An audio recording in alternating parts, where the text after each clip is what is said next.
네, 안녕하세요.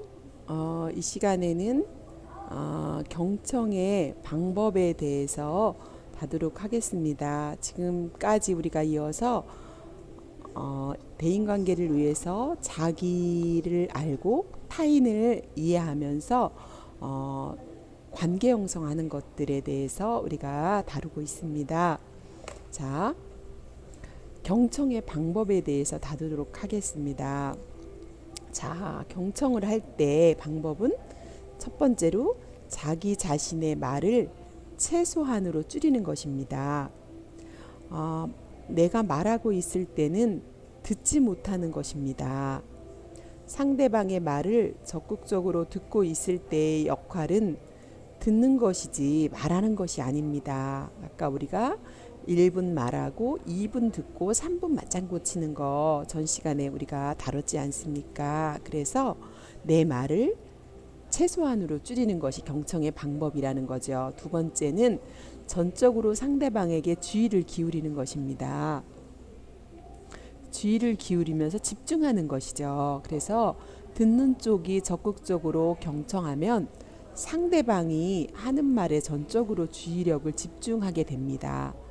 또 듣는 쪽이 온갖 주의를 기울이고 있으면 말하는 사람은 그가 주의를 집중해 주는 것만으로도 격려를 받고 지지받는 것입니다. 그래서 대화가 이어지느냐 끊어지느냐는 말하는 사람의 몫이 아니라 듣는 사람이 어떻게 들어주느냐에 따라서 이어지기도 하고 끊어지기도 할 수 있는 거죠. 제가 관공서에 업무차 방문했습니다. 근데 그 공무원께서 너무 바쁘게 일을 하고 계시는 거예요. 사실은 무슨 이야기를 하고 싶어서 갔는데 그냥 잠깐 보더니 계속 컴퓨터를 만지고 있는데 이야기를 못하고 그냥 왔습니다. 저는 이야기를 하고 싶었지만 왜 못했냐면 그가 저에게 집중해 주지 않기 때문에 이분은 들을 준비가 안 돼 있구나 라고 생각해서 마음 먹고 갔는데 얘기를 못하고 온 거죠.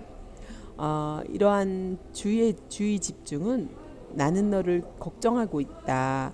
나는 너를 중요한 존재라고 생각하고 있다. 너를 돕기 위해 여기 있다라고 말하는 것인 셈입니다. 그래서 우리가 클라이언트가 우리에게 뭔가 말을 할 때 우리가 주의를 집중해서 경청해 준다는 것은 존중하고 있다라는 의미라고 메시지를 보내는 거라고 할 수 있습니다. 세 번째는 상대방에게 듣고 있다는 것을 확신시켜주고 확인시켜주는 것입니다. 적극적으로 경청한다는 것이 듣는 쪽에서 완전히 침묵한다는 것이 아닙니다.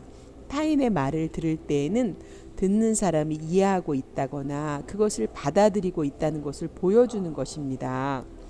그래서 가끔씩 그래 그렇구나 그러셨어요 이렇게 단순한 말이라도 해주면 좋습니다.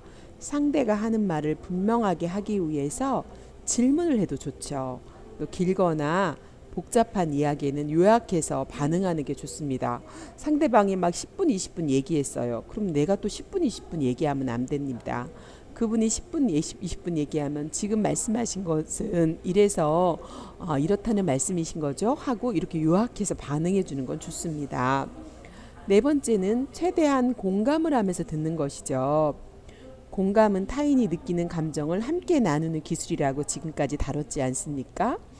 화자가 느끼는 감정의 일부분이라도 듣는 사람이 느낄 수 있도록 한번 이야기하고 또 말하는 사람의 말에 대해서 경청자가 충격을 받았다는 어조나 얼굴 표정을 나타내 보이는 것도 중요합니다. 그러니까 비언어적인 표정이 중요하다는 거죠. 듣는 쪽은 화자가 말하고 있는 것이 저번에 깔려 있는 느낌까지도 듣고 있는 것이라고 할 수 있겠죠. 자, 다섯 번째로 감정에 귀를 기울여서 경청하는 것입니다.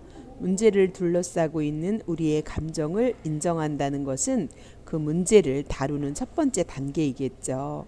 또 듣는 쪽은 화자가 하는 이야기의 내용뿐만 아니라 화자가 겪고 있는 감정까지도 들어줌으로써 그들로 하여금 자신의 감정을 인정하는 것을 익히도록 도와줄 수 있습니다. 그래서 혹여나 우리 선생님들이 사회복지관에 가면 노인분들, 아동, 또 어려움을 갖고 온 클라이언트를 만날 때 그의 감정까지도 아까 제가 말씀드렸잖아요. 죽고 싶어요, 죽고 싶어요 이야기할 때 그 말의 사실만 들어서 죽고 싶으면 이 약 먹으면 죽는 약이에요 이렇게 말하는 것이 아니라 죽고 싶을 정도로 그 정도로 힘드시군요 하고 감정까지도 읽어주시는 거, 이런 것들이 결국은 경청의 적극적 경청의 방법이다라고 하는 5가지 경청의 방법을 이해하셨을 거라고 생각합니다.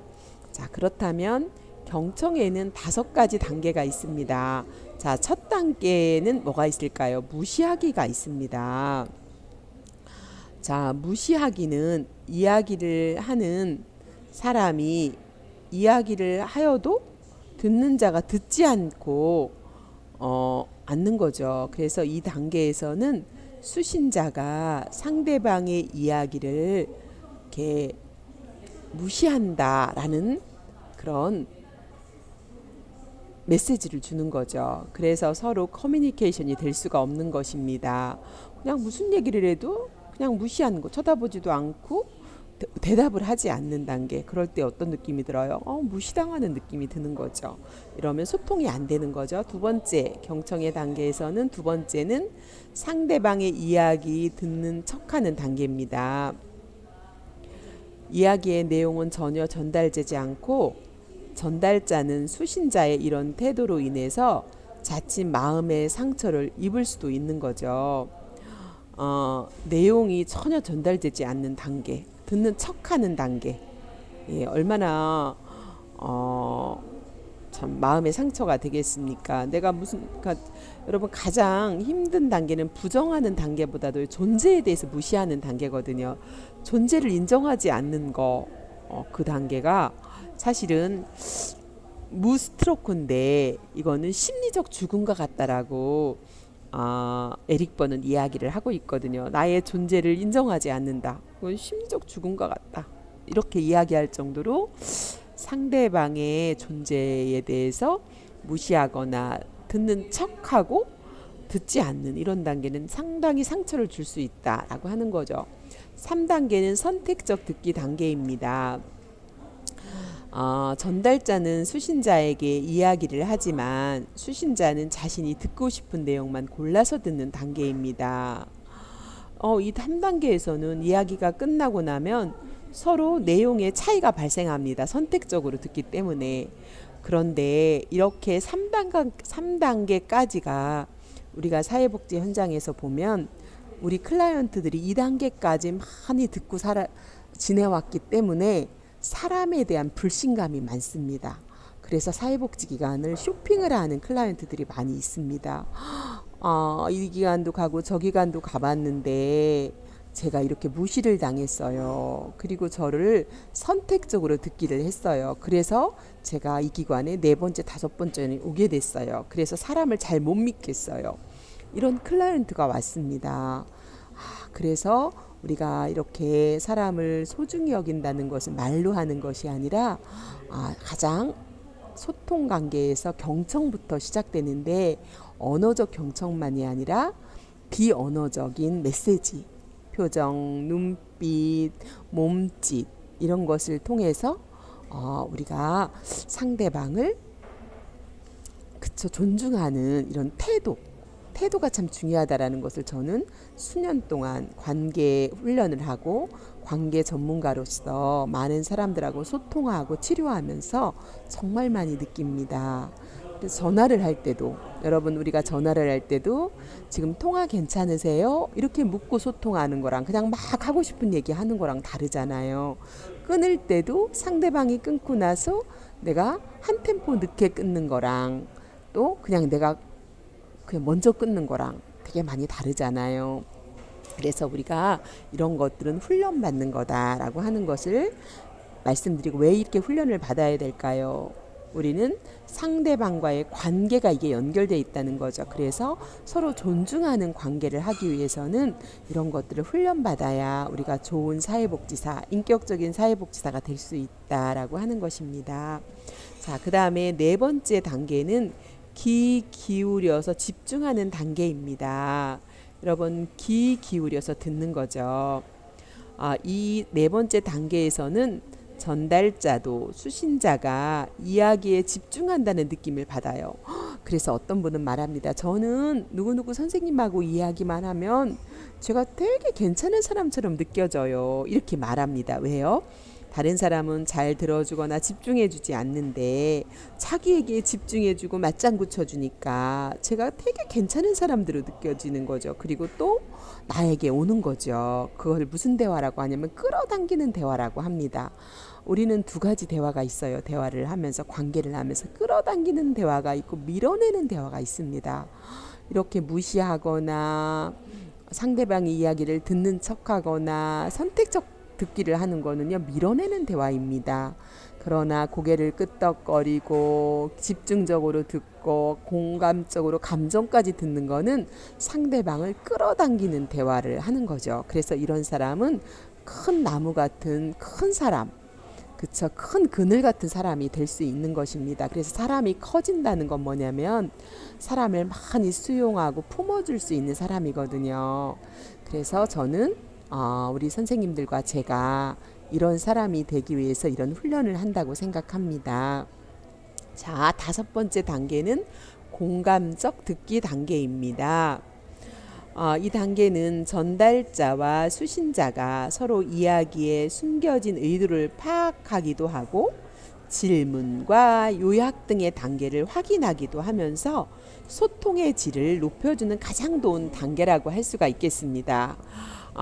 그동안 제가 많은 이야기를 했잖아요. 요양원에서 죽고 싶어요 했던 그 클라이언트 할머니 얘기도 했고, 또 카 세일즈맨이 1등 하시는 분이 관심을 갖고 질문도 하고 추임새도 넣어가면서, 그쵸, 감정의 이명까지 읽으면서 차를 팔아달라는 말 한마디도 안 하고 오히려 차를 팔게 되는, 상대방을 공감해 주니까, 이런 사례들을 통해서 우리가 공감적 듣기라는 것은 소통의 질을 높여주는 가장 좋은 경청의 좋은 단계다라고 하는 것들을 이해하셨을 거라고 생각합니다. 그래서 우리가 수동적 경청도 있지만 적극적 경청이 있습니다.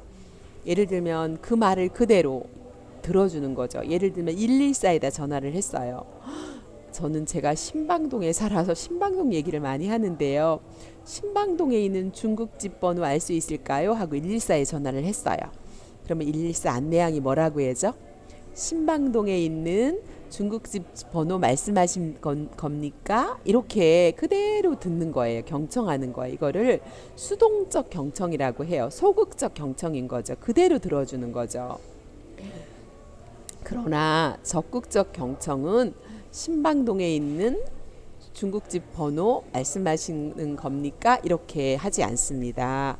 신방동에 있는 중국집 번호가 알고 싶으신 거죠.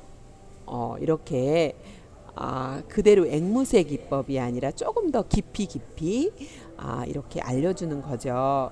그래서 우리가 가능하면 지금까지 배웠던 여러 사례들을 통해서 적극적 경청의 방법을 통해서 상대방에게 주의를 기울이거나 공감해 주거나 이런 것들을 통해서 집중하는 이런 방법을 통해서 경청하는 방법을 많이 훈련하고, 또 상대방에게 눈을 맞추고 고개를 끄덕거리고 추임새를 넣으면서 듣는 방법들을 여러분들이 사회복지기관에 가시면 많이 클라이언트와 연습도 하시고, 또 여러분의 가족들과 많이 연습하시고, 그럴 때 말하는 사람도 신나고 또 더 많은 아이디어를 얘기하게 되며 존중받는 느낌을 받는 최고의 경청의 단계를 경험하는 그런 시간이 되면 말하는 사람이나 듣는 사람이 더 행복할 것이라고 생각합니다.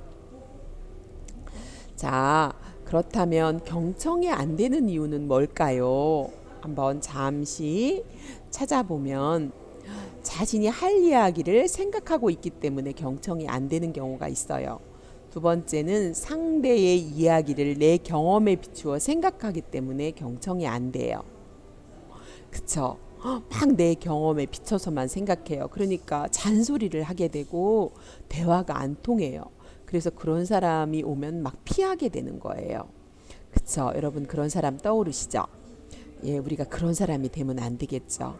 그다음에 상대방의 이야기를 평가하고 나의 기준으로 판단하기 때문이에요. 그래서 우리가 무슨 얘기를 듣고 평가하고 편견을 갖는 것은 결국은 사람들로부터 단절되게 하는 거죠.